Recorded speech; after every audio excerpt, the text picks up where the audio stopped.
გამოშვებას კულტურის ამბებით ვაგრძელებთ. მცხეთის სამთავროს დედათა მონასტრის ეზოში ქართული ენის დღესთან დაკავშირებით ღონისძიება გაიმართა.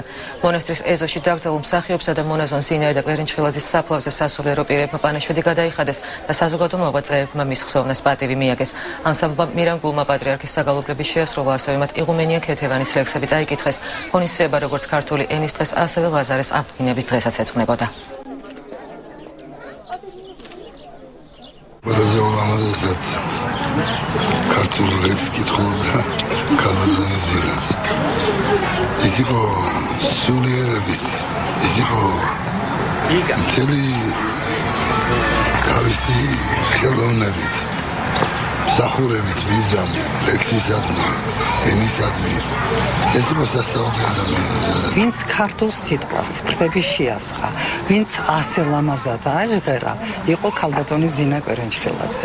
და ჩვენ გადავწყვიტეთ დღეს მოვსულიყავით აქ, იმიტომ რომ ერთადერთი მსახიობი, ვინც ასაფლავია დედათა მონასტერში, ეს არის ქალბატონი ზინა. ალბათ გახსოვთ, მორჩილი იყო ამ ეკლესიის ქალბატონი ზინა და მის საფლავზე ვკითხულობთ ამ ეკლესიის წინამძღოლის, იღუმენია ქეთევანის ლექსებს.